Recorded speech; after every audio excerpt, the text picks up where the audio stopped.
waaw auzu billah bismillah rabbana inna wali yàlla barki borom Tuuba. waaw ñu ngi siyaaraat bu baax a baax mbokk àdduna bi yëpp. waaw di dellusiwaat ci sunu beneen numéro rek ba léegi ci li nga xamante ne bi mooy ayib bi am muy feebaru coronavirus. damay wax ne man su may wax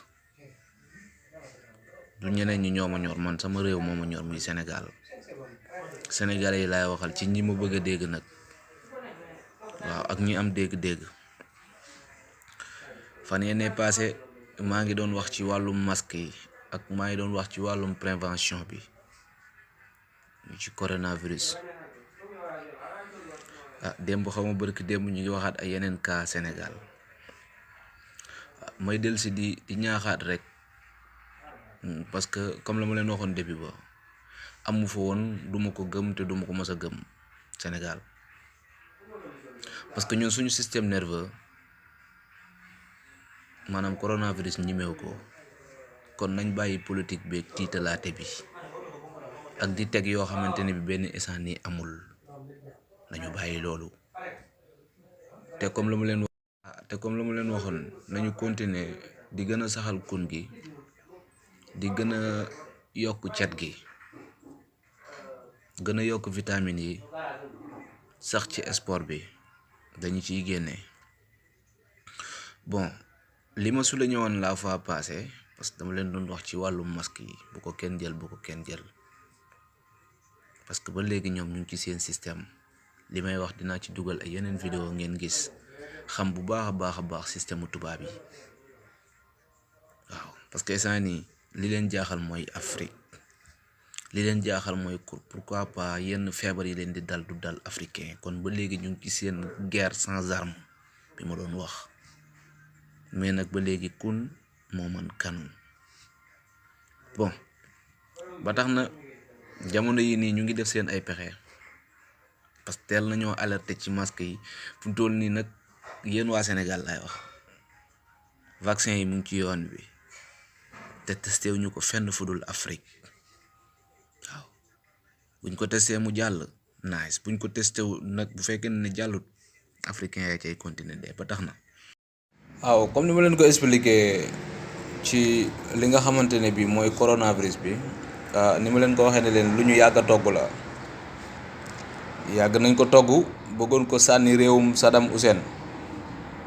ngeen seetaan vidéo bi ma leen di wax nii mu ngi noonu. peut-être ñoon di ci leeral tuuti pour ñu déggut arab. lu ñu yàgg a togg la bëgg leen ko sànni mais sunu borom sottalu ko. waaw comme benn instant ni sottalu ko te ku wax réewum Saddam Hussein da ngay wax réewum jullit. yàlla sunu borom dogal ñoom lañ doon togg sottiwut. ñu dem nag ba benn instant nii bon réew mi nga xamante ne bi mën nañ ne tey jii nii mooy gagné marché mondial ñu bëgg a nërmeel seen économie tax ñu sànni leen ko. li may wax ñu bari xam nañ ko. ñu seetaan vidéo boobu door a delsi. كيميائية. هسه شنو احنا يقولون اكو كورونا واكو فيروس. يعني سألت بعض الرفاق قلت لهم شنو هاي الفيروس شنو الكورونا، اريد واحد يفهمنا بيها. قالوا سيدي هي الفيروس يعني يصيب الانسان ويهاجمه، وبالتالي يقضي على حياته ويوقف له جهازه التنفسي. قلت لهم اني خنقو يعني يلزم اخواني يقوم مثلا رقبته. قالوا لا. قلت لهم لا عاد شنو هو الفيروس؟ له خشم له حلق عيون. قالوا لا سيدي الفيروس ما ينشاف الا بالمجهر. يعني رأسا تنخيت قلت انا اخو هذا. يعني العراقي اللي ياكل بشر يخاف من شيء ما ينشاف الا بالمجهر. هي هاي المرجلة، هي هاي الزلم. مش وقت تهتز شواربكم وما تخافون من الكورونا. مع الأسف انتم احفاد القعقاع تلبسون كمامات. قبل لحظة انا اتصلت بالرفاق الابطال قلت لهم شنو موقفكم من الفيروس؟ أريد موقف جدي. قالوا لي سيدي احنا جاي نتعشى زلاطة مخلوطة بالفيروس بالكورونا. قلت لهم عافية يعني ما تخافون منه؟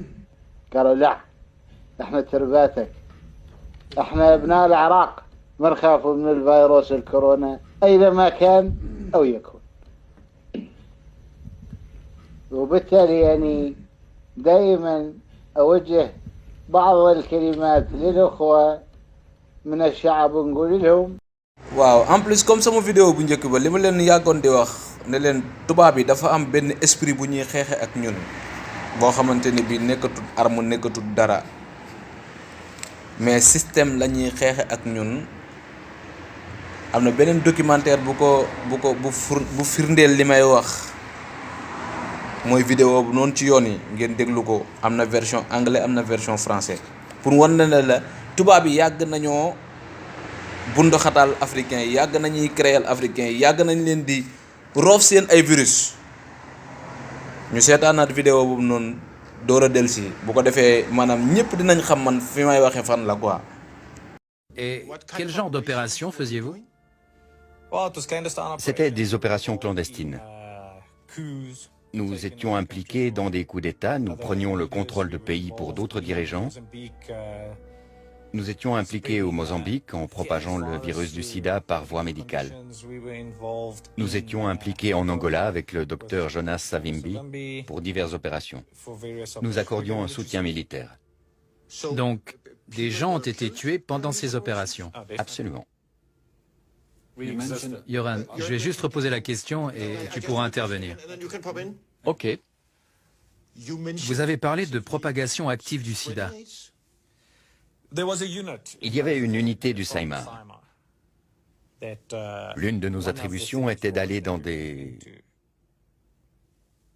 pays africains. Et comment ça se passait exactement? Par inoculation. Par le biais de vaccins? Oui, par le biais de vaccins. En faisant semblant de vacciner des gens et ce genre de choses. L'idée étant de tuer des Noirs. Oui, d'éradiquer les Noirs. Vous devez comprendre que le concept était que le sida était un tueur. Il était incurable à l'époque, alors on nous laissait croire que si on infectait les gens, c'était une méthode rapide et non militariste pour éliminer des Noirs. Et c'est quelque chose que vous savez avec certitude, que le sida était activement propagé dans d'autres pays? Oui, dans des pays africains. ok bu ñu sukkandikoo ci ñaari vidéo yooyu noonu benn bi nga xamante ne bi peut-être coronavirus ba muy am sama genre yi juddooguñu bañ ko créer bon dellusiwaat ci li nga xamante ne benn instant ni mooy système politique bi tubaab yi doon def di ko jëmale ci Afrique di leen roof ay séddaag lu kenn xamul ci lu jëm ci ay vaccin moo waral benn instant ni ñun ñu war a mën a bàyyi xel xam ne Afrique léegi malgré que bon Afrique lay doon ba léegi mais nag sunu xel màcc na tubaab yi ëppalee tuñ ñu dara ci xel ak lépp lu mu mën di doon ba tax na ñun nañ ci bàyyi xel comme li ma leen di wax xeexuma pour kenn man damay xeex pour suma njaboot te xeex bi fii laa ko mën a commencé di wax di sensibiliser nit ñi di ma dégg ku ma dégg baax na ku ma déggul tamit bul ne waxoon naa ko waaw ñu ngi leen di jaajëfal bu baax a baax a baax salaamualeykum wa rahmatullah